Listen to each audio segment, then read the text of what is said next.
வணக்கம்.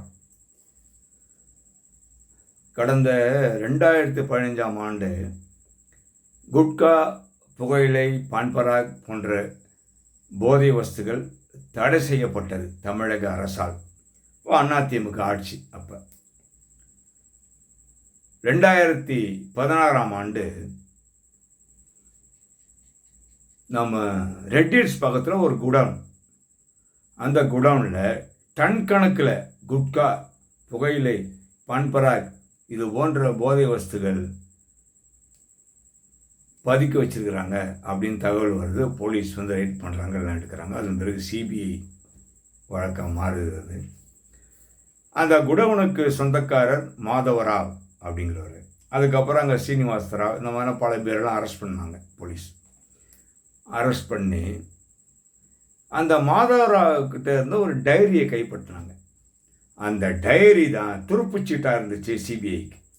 அந்த டைரியில் எந்தெந்த ஐஏஎஸ் ஆஃபீஸர், எந்தெந்த ஐபிஎஸ் ஆஃபீஸர், எந்தெந்த மினிஸ்டருக்கெலாம் இவங்க லஞ்சம் கொடுக்குறாங்க இந்த வியாபாரம் பண்ணுறதுக்கு, சட்டத்திற்கு புறம்பாக குட்கா, பான்பராக் இதெல்லாம் வியாபாரம் பண்ணுறதுக்கு யார் அனுமதி கொடுத்தது, யார்கிட்ட லஞ்சம் கொடுத்தாங்க அப்படிங்கிற லிஸ்ட்டு அதில் இருக்குது. கிட்டத்தட்ட அதில் வந்து ஒரு 27-28 பேர் லிஸ்ட் இருக்குது. அதில் அது யார் யார் வராங்க அப்படின்னா, முன்னாள் சுகாதாரத்துறை அமைச்சர் விஜயபாஸ்கர், அதன் பிறகு முன்னாள் அமைச்சர் ரமணா, அதன் பிறகு ரொம்ப நேர்மையின் சிகாமணி அப்படின்னு சொல்லி தெரிஞ்சுன்னு இருந்த டிஜிபியான TK ராஜேந்திரன், அப்புறம் என்னை போன்ற ஒரு நேர்மையானவை பார்க்க முடியாது அப்படின்னு சொல்லிட்டு பீத்தின்னு இருந்த ஜார்ஜ், திருட்டுப்பய, 1ஆம் நம்பர் திருட்டுப்பய ஜார்ஜ். அதாவது குட்கா என்கின்ற போதைப் பொருளை விற்பதும் ஒன்று தான், விற்கிறவங்ககிட்ட காசு வாங்குறதும் ஒன்று தான். புரியுதுங்களா? என்ன அர்த்தம்? இவங்கெல்லாம் விற்கிறவனுங்க தான். இந்த TK ராஜேந்திரன், இந்த அமைச்சர், இந்த கமிஷனர்லாம் லஞ்சம் வாங்கின்னு பண்ணுறாங்கன்னா என்ன அர்த்தம்? அவங்க ஓனர் அவங்க தான், அவங்க மாதிரி தான் அது. அப்புறம் வழக்கு விசாரணை போச்சு, என்னென்னோ பண்ணாங்க, எஃப்ஐஆர் போட்டாங்க, எல்லாம் செஞ்சாங்க. பல குளறுபடியாச்சு, பல பேர் பேசினாங்க. நானும் பல பதிவுகளை தொடர்ந்து பேசின்னு இருந்தேன். ஏன் கைது பண்ணலை? ரிட்டையர்ட் ஆகிட்ட அதிகாரிகள் கூட ஏன் கைது பண்ண மாட்டேன்றீங்க? ஆட்சியே போயிடுச்சு, ஆட்சி போயிட்ட பிறகு கூட கைது பண்ணலையே. அப்போ தலை காஞ்சவன், ஏழை, வசதி இல்லாதவன் எவனாவது போய் தம்மா துண்டு கஞ்சா வச்சுருந்தா அவனை பிடிச்சி நொங்கு எடுத்துடுறீங்க, பாத்ரூமில் வழிக்க விடணான்னு சொல்லிடுறீங்க. இந்த மாதிரியான முதலைகள், பிச்சைக்காரன் நாதாரிகள் காக்கி சட்டை அணிந்து கொண்டு IPS IAS என்று ஒரு முத்திரையை போட்டுக்கொண்டு தோளிலே சிங்க முத்திரையை பதித்து கொண்டு கையூட்டு பெற்றுக்கொண்டு சட்டத்திற்கு புறமான செயலை இந்த சமூகம் அழியக்கூடிய ஒரு பொருளுக்காக ஊக்குவித்திருக்கிறார்களே, இவர்களை கைது செய்வதற்கு யோக்கியதில்லை. விசாரணை செய்த சிபிஐக்கு தில்லு கிடையாது. கடைசி வரைக்கும் நாமளே எவ்வளோ சண்டை போட்டு பார்த்தோம், பேசி பார்த்தோம். அசைவில் யாரையுமே கைது பண்ணல சிபிஐ.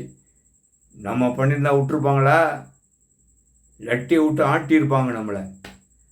ஐபிஎஸ் ஆஃபீஸர்னால் சட்டம் அவங்கள வளைஞ்சிடும், சட்டம் வளையாது, சட்டத்தை இவங்க வளைச்சிப்பாங்க. ஆனால் நம்மன்னா சட்டம் ஸ்ட்ரைட் ஆகிடும், ஷார்ப் ஆகிடும், கூர்மையாகிடும், நம்மளை பார்த்து குத்த வரும் சட்டம். ஆனால் அந்த நாதாரிங்க பண்ணால் காக்கி சட்டை என்கின்ற போர்வையிலே அயோக்கியத்தனமும், முள்ளமாரித்தனமும், திருட்டுத்தனமும் கொள்ளையடித்து கொண்டு இருக்கின்ற இவர்கள் அது உள்ள பாதுகாப்பாக இருக்கிறாங்க காக்கி சட்டையில். ஆனால் இன்றைக்கி அவங்க மேலே குற்றப்பத்திரிகை தாக்கல் பண்ணிட்டாங்க.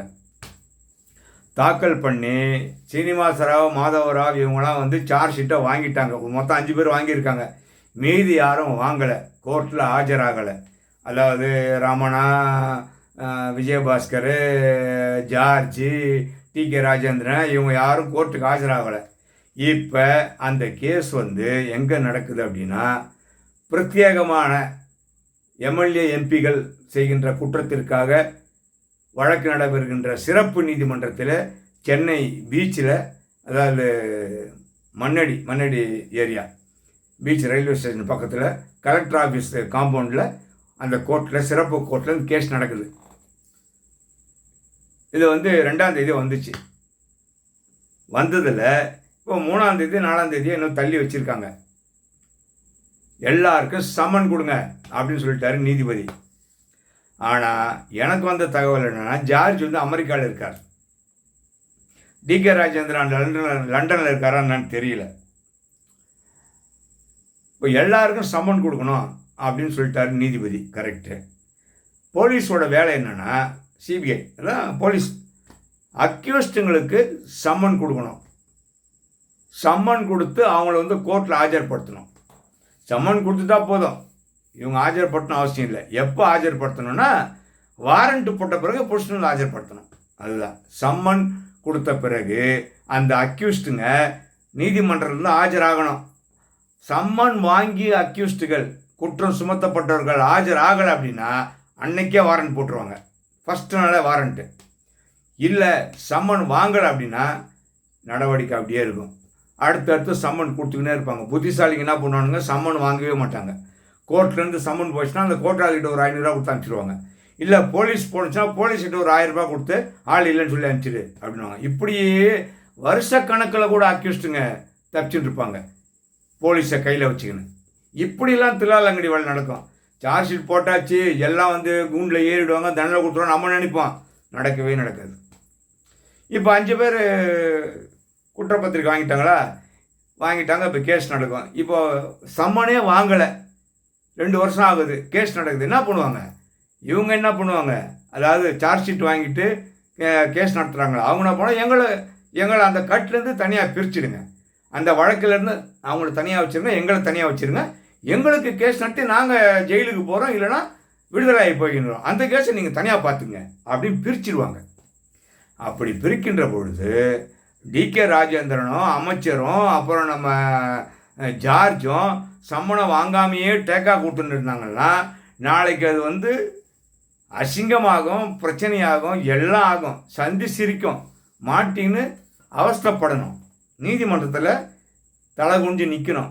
அதாவது இவங்க எல்லாம் கிரிமினல்ஸில் இவங்க எல்லாருமே தெரியும். இவங்களுடைய பழக்க வழக்கம் யார்? போலீஸ் யாரோட பழகுவாங்க? கிரிமினல்ஸோடு தான் பழகுவாங்க, வேறு வழி கிடையாது. இல்லை அப்படின்னா பத்திரிகையாளர்கள், வக்கீல்கள். போதுமே, இவங்க 3 பேர் சேர்ந்தாலும் போதுமே. வக்கீல், போலீஸு, பத்திரிக்கை 3 சேர்ந்தால் போதும், நாட்டை குட்டி சவராக்கிறதுக்கு போதும். அதனால் இவங்க வேறு யாருக்கையும் பழக போகிறதில்ல. அந்தளவுக்கு நாலேஜும் கிடையாது அவங்களுக்கு. அந்த போலீஸ் விஷயம் மட்டும்தான் தெரியும். அதனால் காப்பாற்றி விடுறது கூட செய்வாங்க இந்த போலீஸு, இந்த சிபிஐ. போட்டாச்சு, தலைமுறை வாய்டு பார்த்துக்கலாம், ஒரு 10 வருஷம் இருக்கிற கேஸ் அப்படி கூட சொல்லலாம், வாய்ப்பு இருக்குது. இல்லை நீங்கள் சம்மன் வாங்கிட்டு ஆஜராகிடுங்க, எதுக்கு வம்பு, மாட்டிக்காதீங்க அப்படின்னு சொல்லலாம், எதுவும் நடக்கலாம். ஆனால் இந்த வர வாய்தா 6ஆம் தேதி 9ஆம் தேதி போட்டிருக்காங்க. வாய்தாக்கு யார் யார் வராங்க வரல அப்படிங்கிறது எல்லாத்தையும் எடுத்து மறுபடியும் உங்களுக்கு இன்னொரு பதிவு போடுறேன். ஆனால் ஜார்ஜ், டிகே ராஜேந்திரன், அமைச்சர் இவங்களாம் தப்பிக்கவே முடியாது, நாம் விடவும் மாட்டோம். மீண்டும் இன்னொரு காணொளி காட்சியிலே உங்களை சந்திக்கின்றேன். நன்றி, வணக்கம்.